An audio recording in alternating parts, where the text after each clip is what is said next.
Hello student, welcome to इकोटर academy Dehradun. और जैसे कि आप देख रहे हैं, आपके सामने सबसे पहला क्वेश्चन है जनरल साइंस का। वो है आपका first question. The branch of physics that deals with the motion of very small particles is called. ठीक है, उसको क्या कहते हैं? उस ब्रांच को क्या कहते हैं जो आपके जो बहुत ही छोटे पार्टिकल्स होते हैं उनके मोशन से डील करती है। जैसे कि आप सामने ऑप्शन देख रहे हैं, पहला है आपका फील्ड थ्योरी, या आपका पार्टिकल फिजिक्स, या आपका क्वांटम मैकेनिक्स, या आपका एटॉमिक फिजिक्स। इस तरीके के क्वेश्चन अक्सर आपके एग्जाम में आ जाते हैं, तो अटेंड करने की इसको कोशिश कीजिए। क्या इन चारों में से हो सकता है?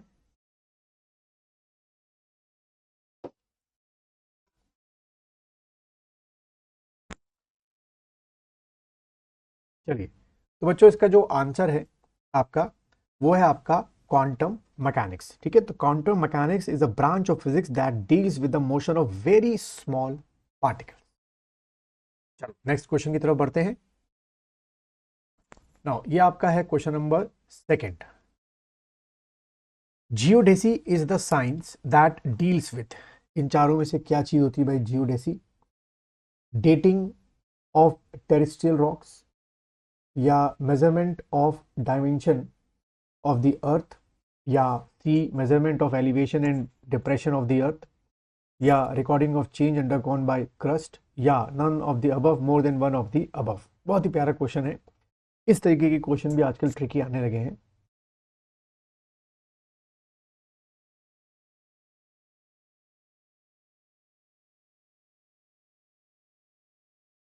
घुमाने वाला क्वेश्चन दिया गया है ये थोड़ा सा।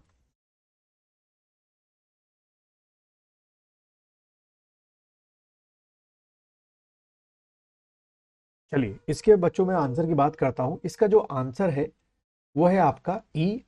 यानी कि कैसे ई है इसको मैं एक्सप्लेन कर देता हूं। सबसे पहले जियोडेसी को समझो क्या होता है। Is the science of accurately measuring and understanding three fundamental properties of the अर्थ। ठीक है, इसमें हम क्या करते हैं जियोडेसी में, जो तीन फंडामेंटल, ठीक है, थ्री फंडामेंटल जो अर्थ की प्रॉपर्टीज हैं उसके बारे में समझते हैं। ठीक है, three fundamental properties of the अर्थ। जैसे कि सबसे पहला कौन सा आपका, जियोमेट्रिक शेप।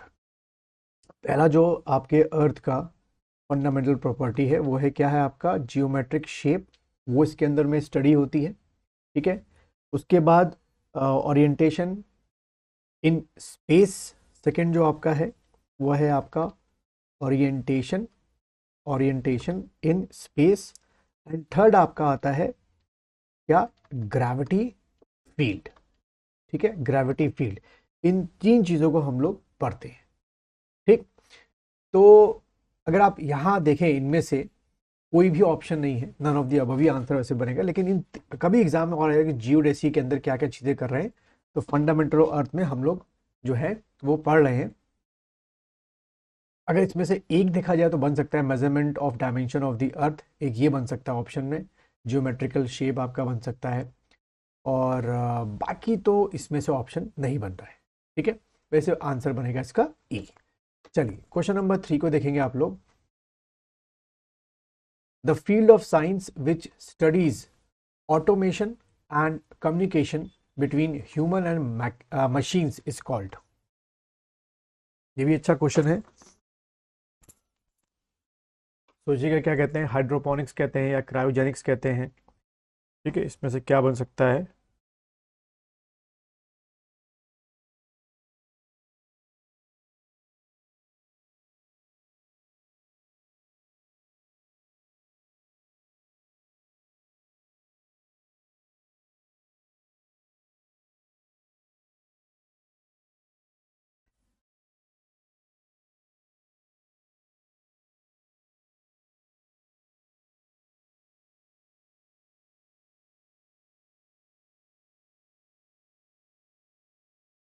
चलिए, इसको बच्चों, इसका जो आंसर बनेगा वो बनेगा आपका क्या, साइबरनेटिक्स। ये शायद आप लोगों ने कभी सुना होगा। Cybernetics is relevant to study of system such as mechanical, physical, biological, cognitive and social system.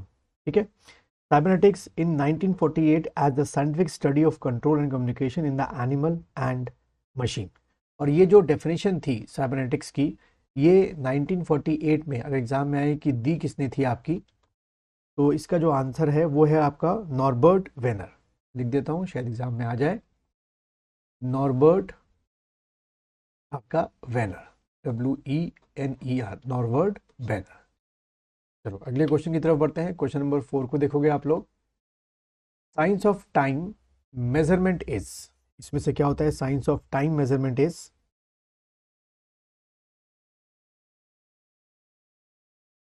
चार ऑप्शंस आपको दिख रहे हैं।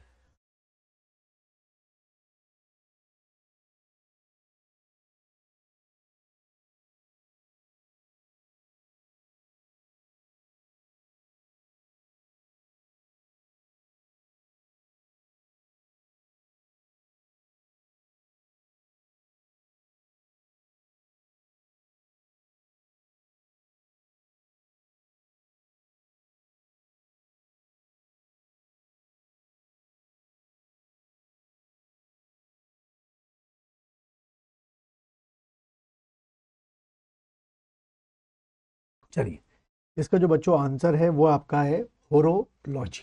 ठीक है, तो होरोलॉजी जो है वो क्या? इज द आर्ट और साइंस ऑफ मेजरिंग टाइम। अगले क्वेश्चन की तरफ बढ़ते हैं। क्वेश्चन नंबर 5 को अटेंड करेंगे आप लोग। In which field of science we will learn about white dwarf? Astronomy है, एग्रीकल्चर है, जेनेटिक्स है, या एंथ्रोपोलॉजी है? अच्छा क्वेश्चन है।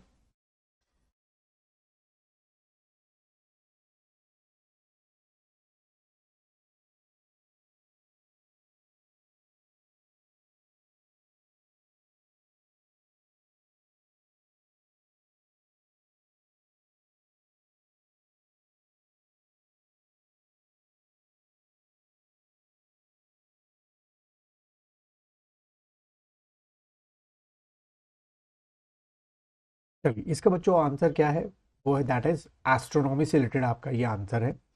व्हाइट ड्राफ्ट जो होता है वो क्या होता है? Related to astronomy. It is also known as degenerated dwarf. ठीक है, या ड्रॉफ।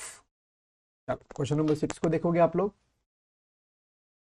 Which one of the following statement is incorrect? आपको इसमें से इनकरेक्ट बताना है, यानी कि 3 जो है इसमें से करेक्ट है और 1 जो है आपका इनकरेक्ट है। सारे क्वेश्चन आपको पढ़ने पड़ेंगे, स्टेटमेंट जो है, सॉरी, तब निकलेगा। ऐसे क्वेश्चन भी बहुत टफ होते हैं, it will taking a lot of time.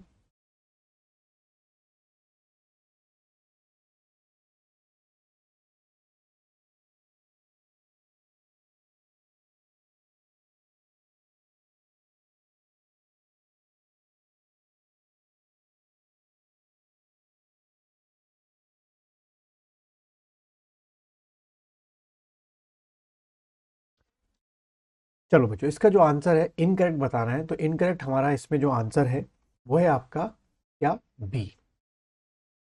कैसे है इसका एग्जैक्ट क्या होगा सही? The वॉलेंट waves scattered more than blue waves of light.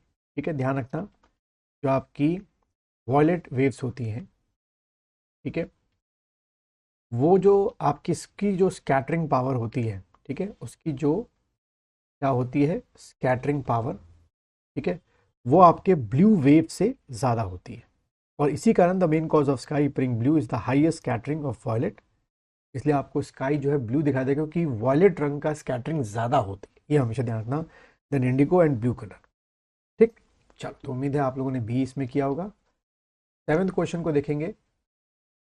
National physical laboratory is situated in which city? इनमें से किस सिटी में है आपका? न्यू दिल्ली, चेन्नई, बेंगलुरु, या कोलकाता? ये तो सीधा आपका आंसर आपको रटाफिकेशन है, तो इसका आंसर है आपका न्यू दिल्ली। क्वेश्चन नंबर 8 को आप अटेंड करने की कोशिश करेंगे। नेशनल केमिकल लेबोरेटरी, अच्छा, इज सिचुएटेड, ये नेशनल केमिकल लेबोरेटरी सिचुएटेड, तो जो पहले था देखो बच्चों क्या था? वो फिजिकल लेबोरेटरी था। ये आपका वर्ड क्या आ गया? National chemical laboratory is situated. Lucknow में है कि पुणे में है कि न्यू दिल्ली या हैदराबाद? तो बच्चों इसका जो आंसर है that is Pune.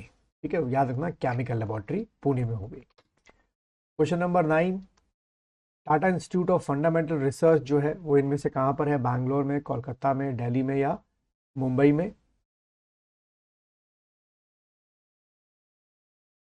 Tata institute of fundamental research जो है वो बच्चों आपका कहाँ पर है? मुंबई। और 10th क्वेश्चन को अटेंड करेंगे आप लोग। फुल फॉर्म ऑफ लेजर, इन चारों में से लेजर की फुल फॉर्म क्या है? ऐसे बहुत बार क्वेश्चन आते हैं, थोड़ा सा लेंदी हो जाता है, आपको पढ़ना पड़ता है।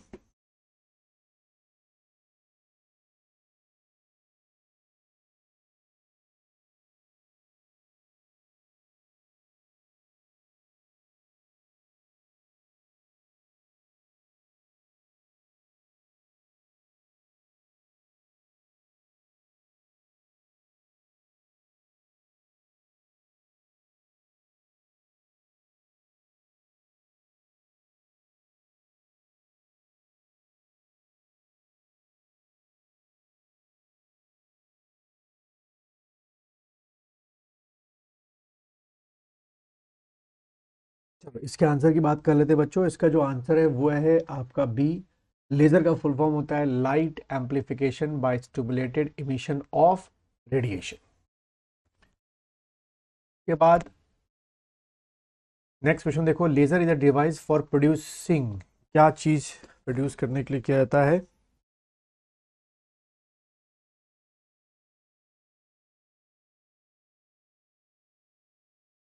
ऑप्शन है स्पॉटेनियस रेडिएशन, डिस्पर्स रेडिएशन, या स्कैटर्ड रेडिएशन, या स्टिमुलेटेड रेडिएशन। तो बच्चों इसका जो आंसर है वो है आपका स्टिमुलेटेड रेडिएशन।